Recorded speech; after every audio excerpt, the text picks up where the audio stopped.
Assalamualaikum warahmatullahi wabarakatuh. Halo semuanya. Pada video pembelajaran kali ini, saya akan membahas mengenai kasus-kasus pada TNI dan Polri dalam rekening laporan keuangan daerah.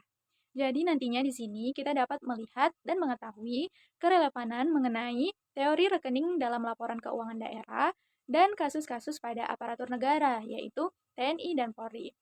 Video pembelajaran ini dibuat untuk memenuhi salah satu ujian tengah semester pada mata kuliah Akuntansi Keuangan Daerah dengan dosen pengampu yaitu Bapak Dr. Nasirwan, SE, MSI, AKCA. Sebelum itu, izinkan saya untuk memperkenalkan diri terlebih dahulu. Halo, perkenalkan nama saya Adelia Syafitri, biasa dipanggil Adel, dengan NIM 72012200014. Saya dari kelas Akuntansi A. Oke, sebelum kita mengetahui mengenai kerelevanan antara kasus-kasus pada TNI dan Polri dalam rekening laporan keuangan daerah, ada baiknya nih kita mengetahui sebenarnya apa sih rekening dalam laporan keuangan daerah itu. Jadi, pengertian rekening menurut Kuswadi tahun 2008, akun atau rekening adalah alat untuk mengklasifikasikan dan meringkas perhitungan uang dari aktivitas bisnis. Sedangkan menurut Rahman tahun 2013, rekening adalah alat pencatatan transaksi keuangan yang berkaitan dengan aktiva, utang, modal, pendapatan, dan biaya.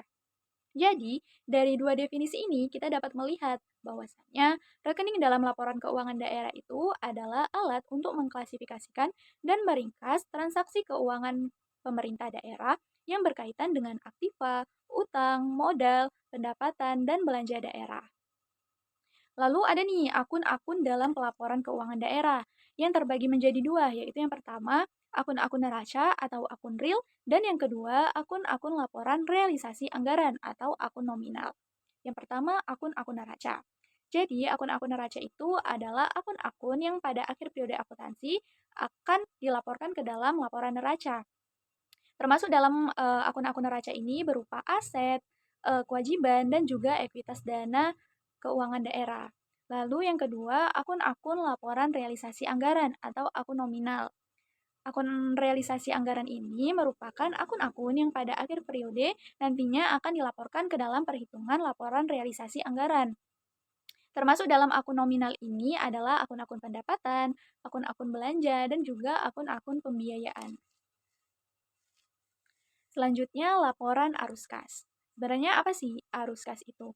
Jadi, menurut Financial Accounting Standard Board, nomor 95 menyatakan bahwasannya laporan arus kas merupakan suatu laporan keuangan yang menunjukkan arus masuk kas dan arus keluar kas, dan perubahan bersih dalam kas yang berasal dari kegiatan operasi, kegiatan investasi, dan kegiatan pembiayaan dari suatu entitas selama satu periode akuntansi tertentu. Dan laporan ini juga merupakan suatu media yang dapat menelusuri atau mencocokkan saldo awal kas dengan saldo kas pada akhir tahun anggaran. Arus masuk kas adalah realisasi penerimaan dan pengeluaran yang diterima oleh pemerintah daerah dalam satu tahun anggaran yang diklasifikasikan menurut jenis pendapatannya, yaitu ada dua. Yang pertama, arus masuk kas dari aktivitas operasi dan arus keluar kas dari aktivitas operasi. Yang pertama, arus masuk kas dari aktivitas operasi, meliputi 4 hal, yaitu yang pertama, arus masuk kas dari pendapatan asli daerah, yaitu berupa pendapatan pajak daerah, pendapatan retribusi daerah, pendapatan bagian laba BUMD dan investasi lainnya, dan lain-lain pendapatan asli daerah. Lalu yang kedua, ada arus masuk kas dari pendapatan dana perimbangan, berupa pendapatan bagian daerah dari PBB dan BPHTB, pendapatan bagian daerah dari pajak penghasilan, pendapatan bagian daerah dari SDA, dana alokasi umum, dan dana alokasi khusus. Lalu yang ketiga ada arus masuk kas dari pendapatan bagi hasil provinsi, meliputi pendapatan bagi hasil pajak dan pendapatan bagi hasil lainnya. Dan yang keempat, arus masuk kas dari lain-lain pendapatan yang sah, meliputi pendapatan hibah, pendapatan dana darurat, dan lain-lain pendapatan yang sah. Lalu arus keluar kas dari aktivitas operasi berasal dari dua hal, yaitu yang pertama, arus keluar kas untuk belanja operasi meliputi belanja pegawai, belanja barang dan jasa, belanja pemeliharaan, belanja perjalanan dinas, belanja pinjaman, belanja subsidi bantuan sosial, belanja operasi lainnya, dan belanja tak tersangka. Sedangkan arus kas keluar untuk bagi hasil pendapatan meliputi bagi hasil pajak ke kabupaten atau kota, bagi hasil pendapatan lainnya ke kabupaten atau kota, bagi hasil pajak ke desa, dan bagi hasil retribusi ke desa. Selanjutnya, kita akan membahas akuntansi aset. Suatu aset diklasifikasikan sebagai aset jangka pendek jika diharapkan segera untuk direalisasikan, dipakai, atau dimiliki untuk dijual dalam waktu 12 bulan sejak tanggal pelaporan atau berupa kas dan setara kas. Kelompok aset jangka pendek meliputi yang pertama kas daerah, kas di bendahara penerimaan dan pengeluaran, investasi dalam saham dan obligasi, piutang pajak dan retribusi, piutang dana bagi hasil, piutang alokasi umum, dan piutang alokasi khusus, piutang ganti rugi atas kekayaan daerah, piutang hasil penjualan barang milik daerah, persediaan alat tulis kantor, persediaan material dan bahan, persediaan bahan makanan pokok, dan sebagainya. Lalu yang kedua, aset jangka panjang. Investasi jangka panjang adalah investasi yang dimaksudkan untuk dimiliki lebih dari 12 bulan. Investasi jangka panjang antara lain terbagi menjadi dua, yaitu investasi non-permanen dan investasi permanen. Investasi non-permanen berupa pembelian surat utang negara, penanaman modal dalam proyek pembangunan yang dapat dialihkan kepada pihak ketiga, dan investasi non-permanen lainnya. Sedangkan investasi permanen meliputi pernyataan modal pemerintah pada perusahaan negara atau perusahaan daerah, lembaga keuangan negara, badan hukum milik negara, badan internasional, dan badan hukum lainnya bukan milik negara, dan aset tetap. Aset tetap adalah aset berwujud yang mempunyai masa manfaat lebih dari 12 bulan untuk digunakan dalam kegiatan pemerintah dan dimanfaatkan oleh masyarakat umum. Aset tetap ini dapat berupa tanah, peralatan dan mesin, gedung dan bangunan, jalan, jaringan, dan instalasi, dan aset tetap lainnya. Lalu akuntansi kewajiban, meliputi kewajiban jangka pendek dan kewajiban jangka panjang. Kewajiban jangka pendek meliputi bagian jangka pendek kewajiban jangka panjang, kewajiban belanja, kewajiban pajak, pendapatan diterima di muka, kewajiban perhitungan pihak ketiga atau PPK, dan kewajiban lain-lain yang sah. Lalu, kewajiban jangka panjang meliputi kewajiban dalam negeri dan kewajiban luar negeri. Selanjutnya, akuntansi ekuitas. Meliputi dua, yaitu ekuitas dana lancar dan ekuitas dana investasi. Ekuitas dana lancar dapat meliputi sisa lebih pembiayaan anggaran atau SILPA, yang kedua cadangan piutang, ketiga cadangan persediaan, dan yang keempat dana yang harus disediakan untuk pembayaran utang jangka pendek. Sedangkan ekuitas dana investasi dapat berupa diinvestasikan dalam investasi jangka panjang, diinvestasikan dalam aset tetap, diinvestasikan dalam aset lainnya tidak termasuk dana cadangan, dan dana yang harus disediakan untuk pembayaran utang jangka panjang. Oke, jadi kita udah tahu nih kan mengenai teori rekening dalam laporan keuangan daerah, yaitu rekening dari laporan arus kas, rekening dalam akuntansi aset, akuntansi kewajiban, dan akuntansi ekuitas. Jadi di sini kita akan masuk nih mengenai kerelevanan antara teori-teori tersebut dengan kasus-kasus pada aparatur negara, yaitu TNI dan Polri. Yang pertama kita bahas yaitu kasus-kasus pada TNI. Terbukti korupsi, Brigjen Teddy divonis penjara seumur hidup. Rabu, 14 Desember 2016. Majelis Hakim pada Pengadilan Militer Tingkat 2 menjatuhkan vonis penjara seumur hidup kepada Brigjen TNI Teddy Hernayadi. Teddy dinyatakan bersalah atas kasus korupsi pengadaan alutsista berupa alutsista itu merupakan alat utama sistem persenjataan yang dipakai untuk TNI. Jadi Teddy itu terbuktilah melakukan korupsi atas pengadaan alutsista itu. Lalu yang kedua, masih kasus korupsi terhadap TNI, yaitu Brigjen TNI Yus didakwa korupsi tabungan perumahan bikin rugi negara 133 miliar rupiah. Jadi tabungan perumahan ini yang merupakan dana yang harusnya untuk aset tetap TNI malah dikorupsi untuk kepentingan pribadi ataupun kepentingan korporasi. Jadi terdakwa Brigjen TNI Pati khusus Mabesat yaitu Yus Adi Kamrullah atau inisialnya YAK dan terdakwa Niputu Purnamasari atau inisialnya NPP didakwa terkait kasus korupsi dana tabungan wajib perumahan Angkatan Darat. Terdakwa Brigjen Yus Adi Kamrullah diancam hukuman maksimal 20 tahun penjara.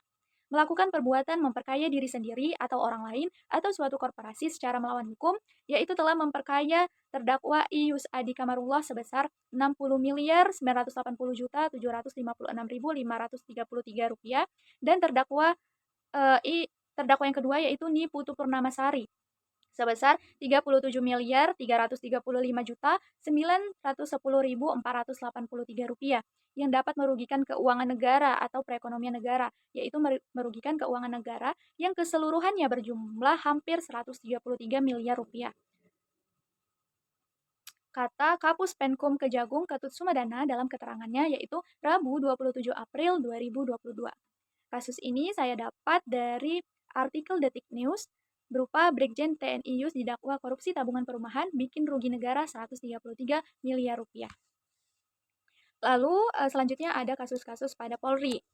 Yang pertama, mengenai penimbunan BBM bersubsidi oleh oknum polisi pada 6 Maret 2023.